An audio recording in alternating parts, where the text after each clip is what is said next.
la croix blanche. Alors, on vous a appris à faire la croix blanche, par exemple, en vous déplaçant comme ceci et en venant mettre le bleu sur le bleu.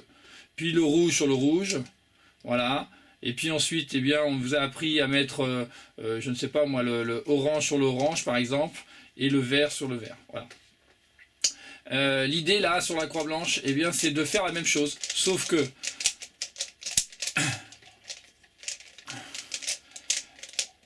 la première des avancées pour faire donc la méthode avancée, la première des avancées, c'est de faire la croix blanche sans se préoccuper des couleurs du centre. Par exemple, là j'ai déjà un orange, mais qui est sur le rouge. Je ne me préoccupe pas de ça.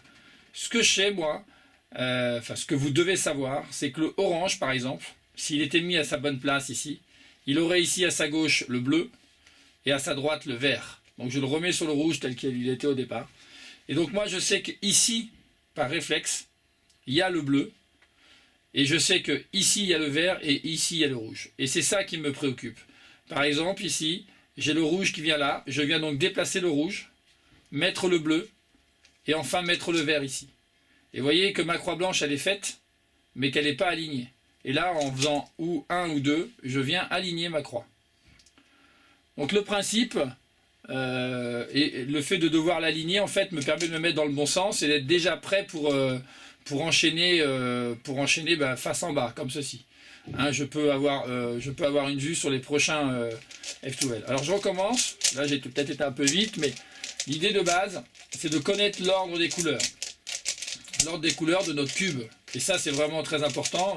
Maintenant que vous avez travaillé sur le cube, vous devez presque les connaître sans trop y réfléchir, mais des fois le cube est un peu à l'envers, mais vous voyez par exemple ici, j'ai le orange, il est déjà aligné sur son orange, très bien. Mais j'ai besoin de mettre le vert, le bleu qui est ici, et le rouge. Alors il peut y avoir plein de méthodes, mais moi je mets le rouge ici, ce qui me permet de mettre le vert ici, et enfin de terminer avec le bleu qui s'est certainement déplacé, d'ailleurs je n'ai pas fait attention, voilà, je discute en même temps. Voilà, le bleu qui s'est déplacé en bas, et donc de le poser comme ceci. Et là je n'ai plus qu'à aligner ma croix. Donc aligner ma croix, et ma croix est déjà faite. Alors c'est pas forcément simple quand on regarde pour la première fois. Je vais en prendre un autre. Vous voyez par exemple ici, j'ai le vert qui est ici, le orange et le rouge. Là je me préoccupe pas de savoir si le orange et le rouge. Vous voyez ici le orange ici et le rouge ici. Et le carré blanc. Si je fais ceci en un seul mouvement, j'aligne déjà le orange et le rouge. L'orange et le rouge étant en opposé, je sais que ici le bleu ne peut pas venir ici, parce que si je mets le bleu ici, ça ne va pas aller. Donc il me faut le vert à cet endroit. Et le vert est déjà prêt, vous voyez. Le vert est déjà prêt, et le bleu aussi. Donc là, je viens positionner simplement dans le bon sens le rouge, je mets mon bleu, mon vert, et je suis déjà prêt pour enchaîner sur les F2L. D'accord? Je recommence. Donc là, je prends un cube, il est déjà mis, par exemple, on a bleu, rouge, voilà, et bleu, rouge, normalement, ils sont côte à côte. Donc, on va vérifier, mais bleu, rouge, j'ai le vert ici et l'orange ici. Voilà, donc le bleu ici, le rouge là. Donc si je mets le rouge dans sa position, c'est-à-dire ici, vous voyez, je peux mettre l'orange, je ne sais pas si vous voyez là, l'orange, je viens de mettre en opposition en fait au rouge. Alors là, il se trouve que ça les aligne, mais même si ça les alignait pas, imaginons que je me retrouve dans cette position-là, c'est pas très grave. C'est même presque intéressant des fois, parce que vous voyez, le bleu est là. Donc là, je viens mettre le bleu sur la croix. Hein, je peux même rester comme ceci, et je vais mettre mon vert. Voilà. Je vais recommencer avec un autre exemple, bien sûr, totalement au hasard. Alors bien sûr, je vais un peu plus vite, hein, vous n'êtes plus tout à fait débutant, vous commencez à connaître le cube, il faut commencer à réfléchir de façon autonome, on va dire, hein, il faut commencer à comprendre par soi-même. Vous voyez, par exemple, là j'ai le orange, le bleu et le vert ici, j'ai le blanc ici. Donc, si je place par exemple le orange à sa place, je bascule, là j'ai le vert, très bien. Je peux, en continuant ici avec mon doigt ici, je ne sais pas si vous voyez ici, j'ai le rouge ici, donc je peux basculer l'orange même sur le rouge, pas grave, voilà, ce qui fait orange-rouge opposé, le vert, et mon bleu vient ici, et simplement en tournant et en tournant le cube, j'ai aligné ma croix. Alors ça paraît un petit peu difficile comme ça les premières fois, hein, j'avoue même moi avoir été perturbé au début, mais si Voilà, on s'entraîne un petit peu, il faut vraiment prendre le temps de s'entraîner à faire que ça. Alors si vous avez plusieurs cubes, tant mieux, hein, vous en prenez un et vous tentez de vous aligner. Donc par exemple, essayez de comprendre quel est l'intérêt de faire tel ou tel mouvement. Par exemple, ici, je mets le vert. Très bien. Ensuite, bon, je réfléchis un peu trop lentement là. Mais là, c'est un petit peu... Voilà, là j'ai le orange qui vient se mettre, le bleu qui vient se mettre et le rouge. Et là, je peux les aligner. Voilà, en plus, j'ai la chance d'avoir un F2L déjà prêt. Mais c'est vraiment... voilà, on prend... C'est vraiment la connaissance de l'ordre de la croix en fait. Voilà, comme ceci. Alors par exemple, voilà, j'ai déjà l'orange qui est prêt, très bien. Je regarde, j'ai le rouge ici et le vert qui est là. Donc le vert vient se mettre ici, mais même si je suis décalé, c'est pas très grave. Vous voyez, j'ai mis le vert ici, je vais mettre le bleu ici. Voilà, comme ceci. Et enfin, j'ai plus que le rouge que je viens mettre aussi simplement. Voilà, et je finis ma croix. Voilà. Je ne sais pas si j'ai été assez clair, je vais refaire encore un exemple ou deux, je pense que c'est important. L'idée c'est repérer le rouge ici, le orange ici, voilà, alors que la croix est toujours sur le côté ici. Et là j'ai vert, bleu par exemple qui sont en opposition, qui sont plutôt intéressants, puisque si je fais un mouvement comme ceci, hop, hop, là je les mets en opposition. Et je sais très bien que ici viendra le rouge et ici le orange, et c'est ça que je repère. Comme le orange est déjà là, je le mets, le rouge, je le tourne, et là j'ai plus qu'à orienter mon cube pour mettre ma croix blanche. Voilà, donc la croix blanche, c'est vraiment quelque chose d'intéressant. Et ce que je vous propose moi, c'est de vous entraîner également à faire un choix sur deux couleurs. Dans la méthode confirmée, c'est de faire blanche ou jaune, et donc de pouvoir faire le cube ou sur la couleur blanche ou sur la couleur jaune. Je pense que c'est assez utilisé chez les modes experts. J'en sais trop rien finalement, mais je pense que oui. Probablement même que certains sont capables de faire toutes les couleurs.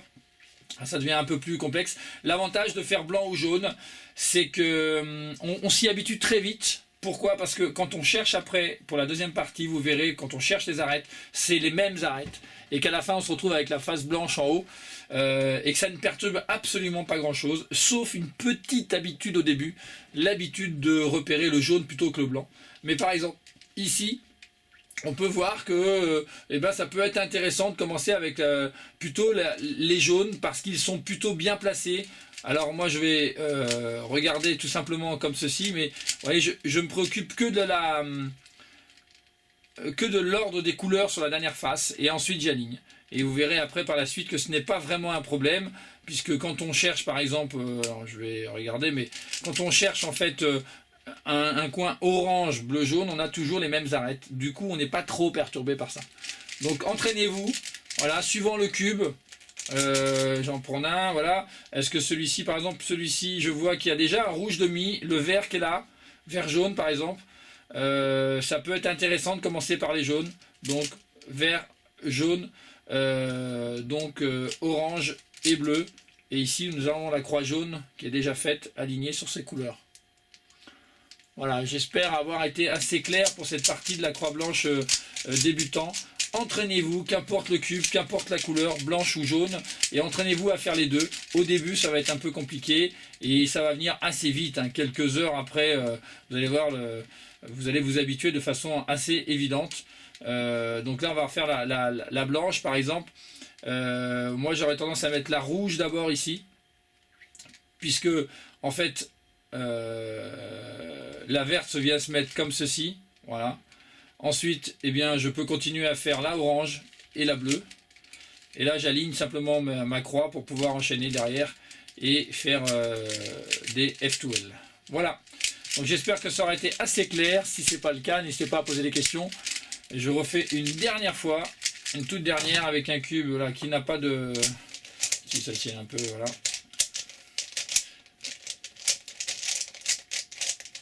Voilà, donc on va faire une croix blanche par exemple. Là j'ai le vert qui est déjà en place. Le bleu qui vient s'opposer au vert. Hein, le bleu qui est là. Et bien si je le pousse, il s'oppose au vert. Vous voyez, toc, vert, voilà. Je ne me préoccupe pas des couleurs ici, hein, parce que je sais comment sont situés, voilà, et je sais que le orange vient là et que le rouge vient là. Donc suivant où ils sont positionnés, et bien voilà, là je peux mettre l'orange, Là, je peux mettre le rouge. Et en pivotant simplement ici, j'aligne ma croix. Et ma croix est faite. D'accord. Alors en général, voilà, quand c'est fait, j'aligne ma croix comme ceci, ce qui me permet de jeter un œil sur ce qui se passe au-dessus. Mais bon, ça vous le verrez aussi en habitude. Allez, une dernière fois. On va le faire avec le côté jaune pour vous habituer d'entrée. On va faire une croix jaune, en supposant qu'elle soit intéressante. Bon, bah, là, par exemple, elle l'est déjà. Hein, jaune. Le vert est ici. On a l'orange qui est déjà prêt à être mis. Et le bleu qui est ici. Donc on peut pousser l'orange, mettre le vert, décaler le bleu et ensuite pivoter notre cube et on a déjà notre croix jaune. Voilà. Donc vous voyez, ça peut aller très très vite. Tout ça est une histoire d'habitude. Allez, je vous laisse avec maintenant la deuxième partie, qui est une partie beaucoup plus compliquée, les F2L. Mais on va faire les F2L simplifiés malgré tout. Si vous n'avez jamais fait les F2L, vous allez voir que c'est une partie coriace et c'est même la partie que je dirais la plus importante parce que comme elle est intuitive, il va falloir beaucoup faire travailler les méninges.